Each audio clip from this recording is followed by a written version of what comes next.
Olá, seja bem-vindo, seja bem-vinda ao Livrinho, um novo projeto de literatura do Projeto Lume e da TV Lume.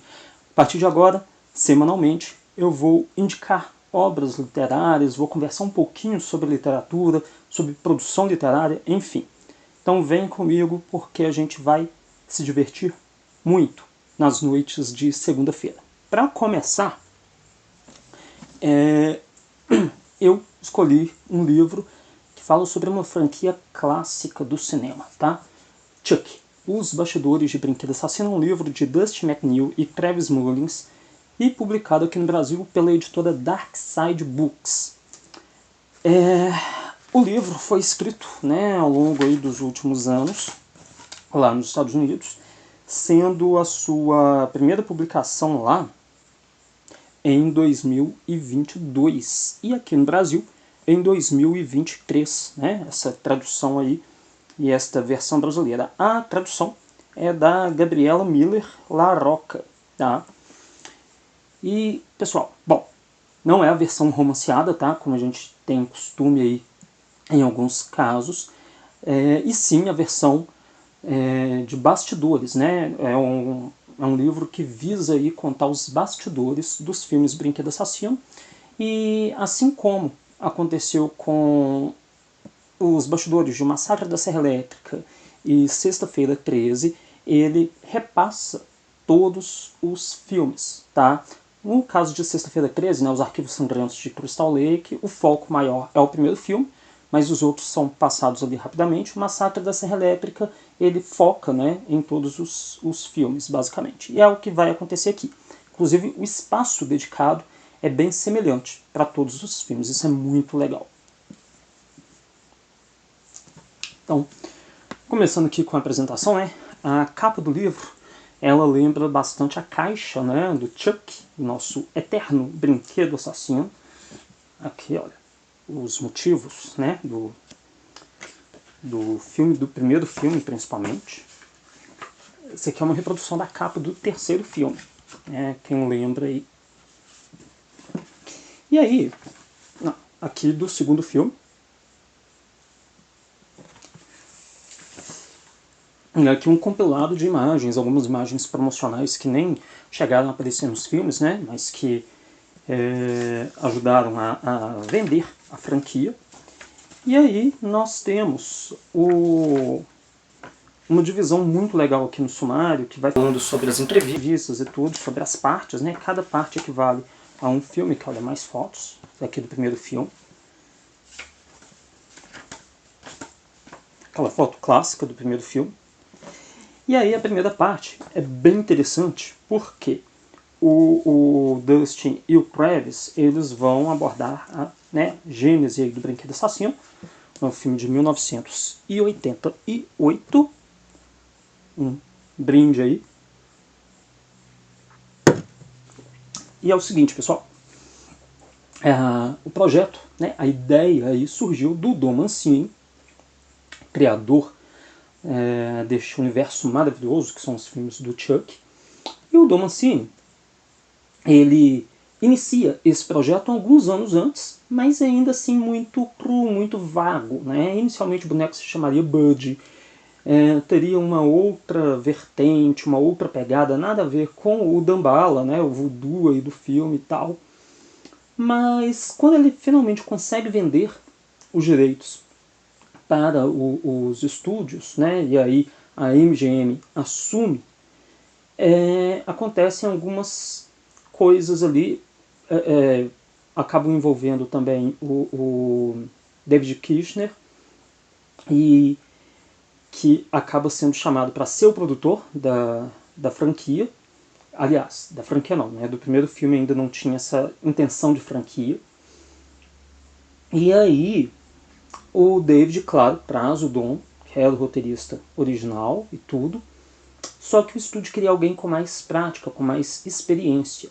Então, eles chamam o Tom Holland, tá? Não o Homem-Aranha, tá, pessoal? O cineasta Tom Holland, que dá uma revisada no roteiro e acrescenta algumas coisas, incluindo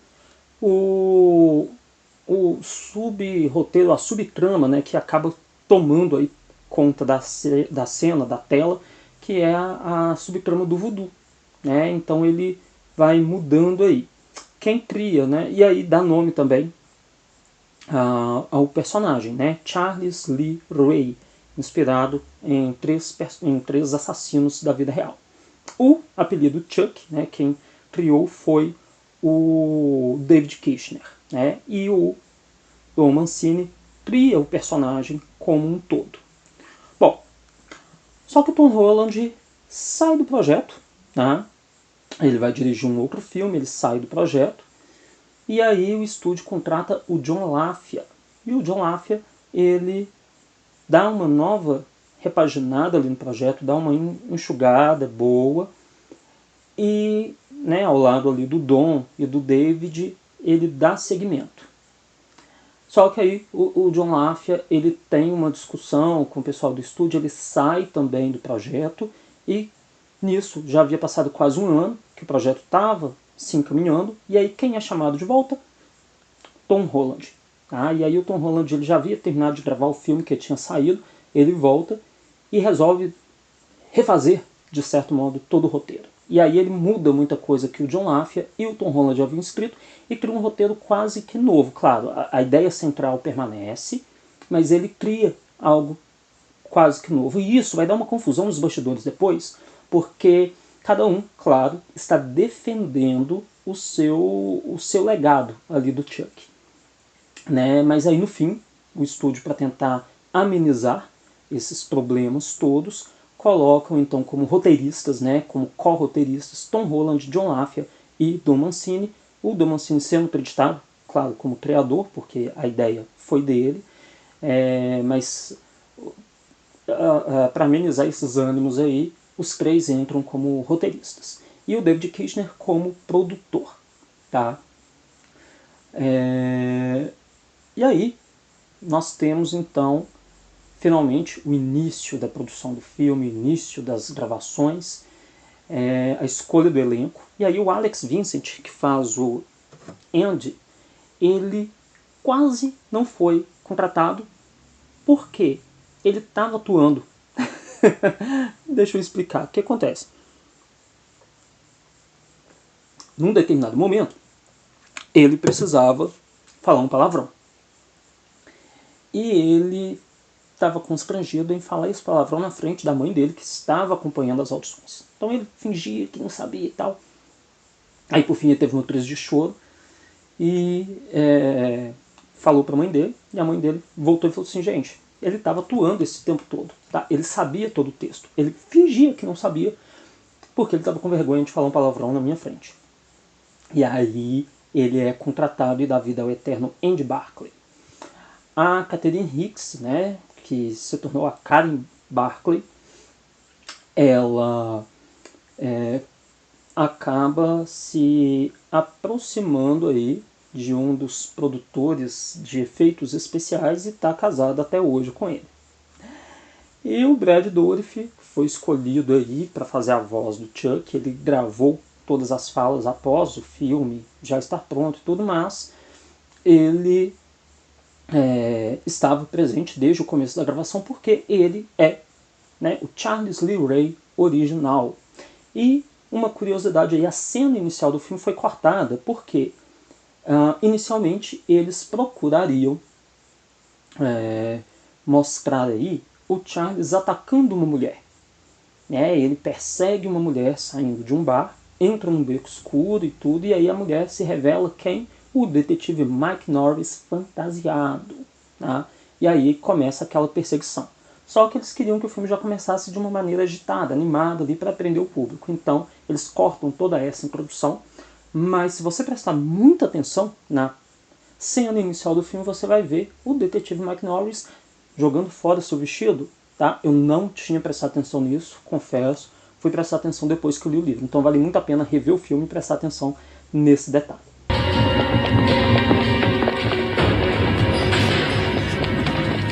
Eu tô com o estrangulador! O Ed esborrou a Vampire!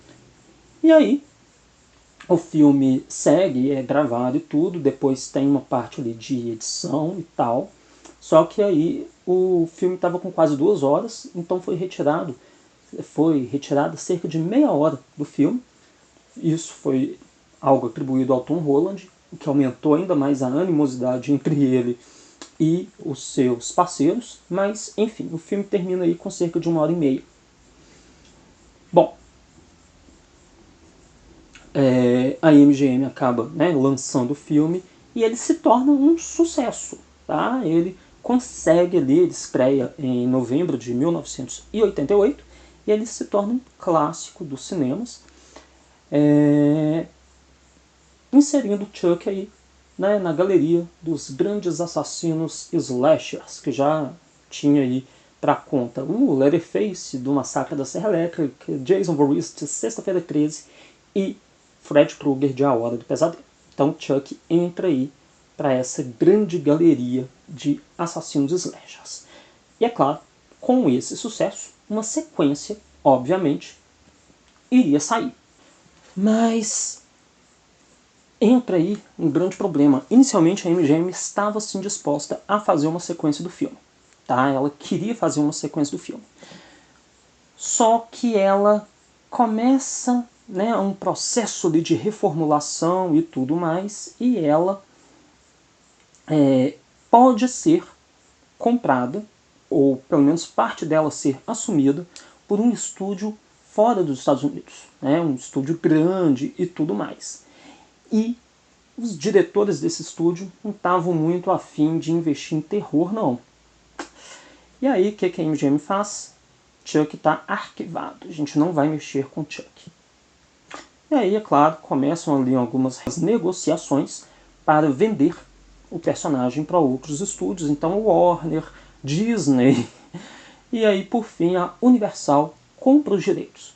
E sabe o que é mais irônico nisso tudo? Poucos meses depois, o estúdio que queria comprar a MGM vai à falência e a aquisição não é feita. Ou seja, eles entregaram a menina, a galinha dos ovos de ouro, de graça para a Universal. Quando eu falo de graça, não é porque eles deram, não, tá? Eles venderam, mas enfim, vocês entenderam aí o conceito. Pois é, e aí a Universal começa então a produção de Brinquedo Assassino 2. O Tom Holland não volta para a direção. O Don Mancini queria assumir, o David Kirshner queria apoiá-lo, mas o estúdio queria alguém com mais experiência. Então, quem é que vem? John LaFia, que havia escrito parte do roteiro do primeiro filme. E aí a gente tem uma grande mudança. Tá? Por quê?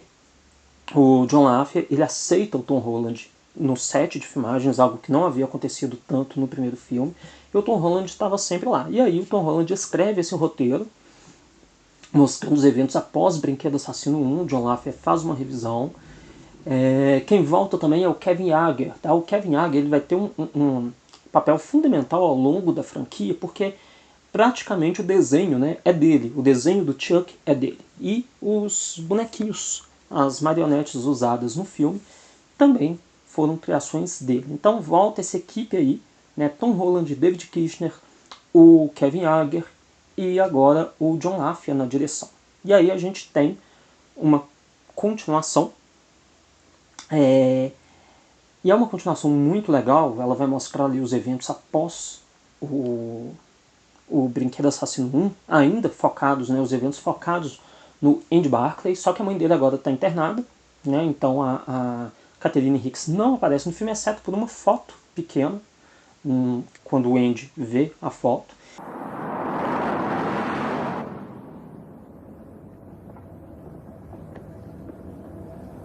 E aí, Andy, o que gosta de comer? Eu gosto de qualquer coisa. E qual é a comida que mais gosta no mundo todo? Chocolate. E além de chocolate? Minha mãe fazia ovos pra mim no café da manhã. Eu gosto de ovo. Falou. Temos que parar na loja. Aquela lá? É, a natural. Tá. Você tem sorte.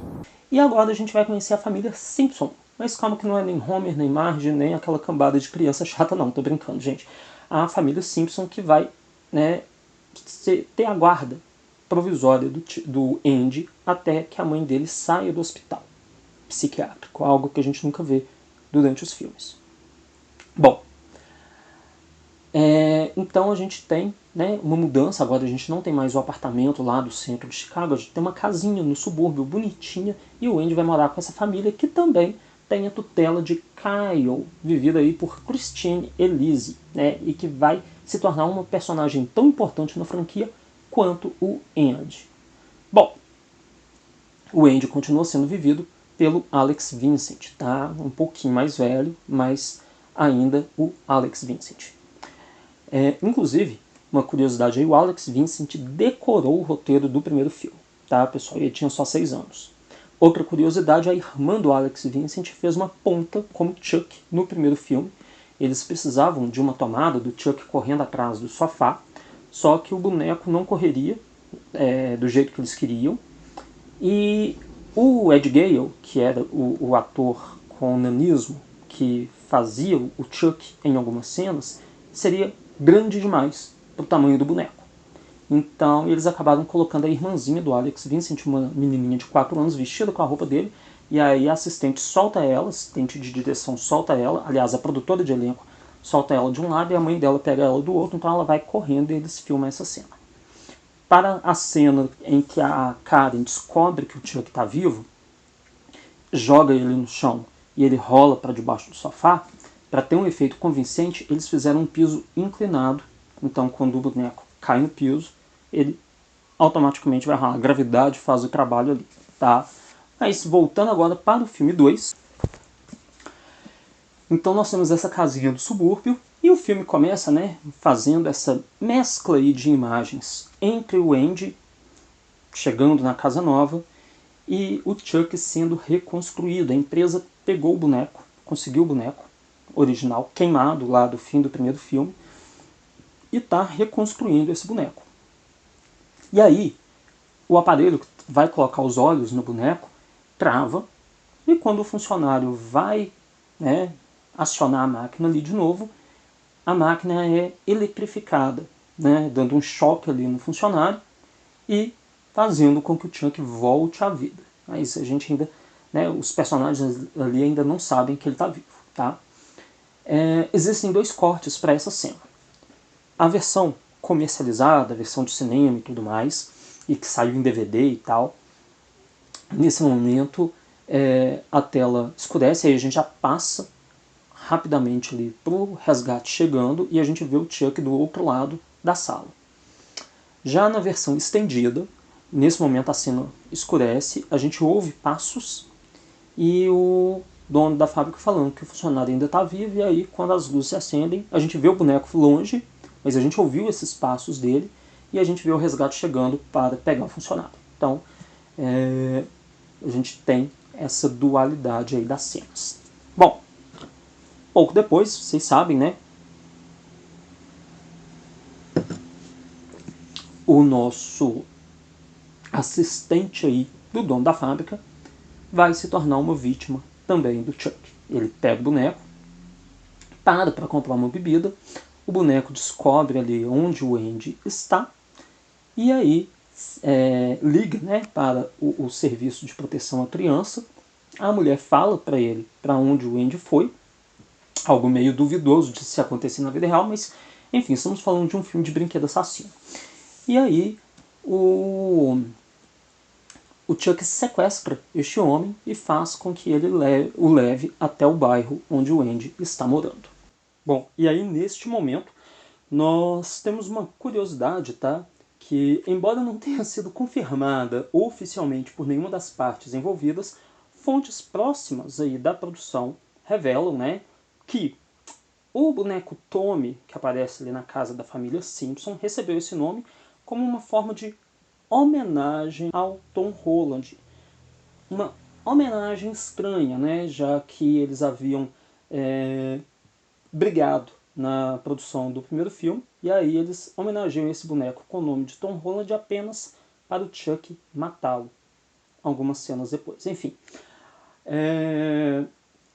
neste momento nós temos uma aparição interessante do Ed Gale, e ele vai aparecer em apenas 2 cenas de Brinquedo Assassino 2, tá? É outra polêmica aí que o filme vai gerar. Por quê? O Ed Gale, ele apareceu muito no primeiro filme, né? E os efeitos, para poder misturar as cenas dele com as cenas do boneco, foram, assim, muito bem feitos. Só que o John Lafia queria que a estrela do filme realmente fosse o boneco, e não uma pessoa vestida de Chuck.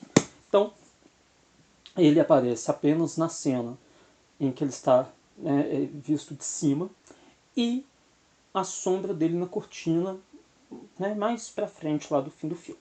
Tá? Bom, com o Chuck dentro da casa, né, quem já viu o filme agora sabe que a vida de Andy vai virar um inferno. E aí a gente vê ele se aproximando da Kyle, que acaba se tornando uma irmã mesmo, uma protetora do menino, embora inicialmente os dois não se deem muito bem, não. Tem uma cena lá do cigarro, né, desse filme 2, guarda bem essa cena, porque a gente vai precisar dela como uma ótima referência lá em O Culto de Chuck, mas calma, que a gente vai chegar até lá, tá? Bom, enquanto o filme ainda estava em produção, antes de ser lançado, a Universal deu sinal verde para o filme, um filme 3 ser lançado, tá? Isso raramente acontece no universo cinematográfico, no mundo aí dos estúdios, mas a Universal estava tão confiante de que Chuck 2, né, Brinquedo Assassino 2, seria um sucesso, que ela deu o cartão, a carta verde aí, né, o sinal verde, para que o próximo filme fosse lançado. Então, enquanto Brinquedo Assassino 2 ainda estava em um período de produção e tudo mais, o 3 já começou a ser resenhado, já começou a ser pré-produzido. Bom, outro ponto criativo de Brinquedo Assassino 2 é que o Don Mancini, ele queria, na verdade, um exército de brinquedos. Por isso, a famosa cena da fábrica ali no ato final do filme. Só que os gastos para ter vários bonecos em 1990 eram gigantescos. Então, ele acabou deixando apenas um Chuck. No fim do filme, né, depois que o Andy e a Kyle matam ali o Chuck, a versão comercial, a versão de cinema e mídia física, mostra os dois saindo da fábrica e termina o filme ali, né, com o bonequinho de papel da fábrica e tudo dando tchauzinho. Na versão estendida do filme, nós voltamos para dentro da fábrica com o caldeirão borbulhando e vemos o rosto do Chuck ali naquele caldeirão e em seguida saindo já da linha de montagem. Essa cena acabou não sendo aproveitada, né, na versão oficial do filme, mas é interessante porque a essência dela vai ser utilizada na terceira parte de Brinquedo Assassino. E aí, né, com prazo super apertado, a Universal cravou a data de estreia do filme, então a produção tinha menos de um ano para poder fazer tudo. Na verdade, eles tiveram 9 meses ali para fazer tudo. O Don Mancini começa então um roteiro de Brinquedo Assassino 3. Só que ele precisava dar um novo rumo para a história, né? Ele ainda queria contar a história do Andy, mas um terceiro filme com o boneco correndo atrás do Andy e aquela coisa toda ali ia ficar cansativo. Além disso, né, ele já estava começando a perceber esse movimento de queda brusca em grandes franquias.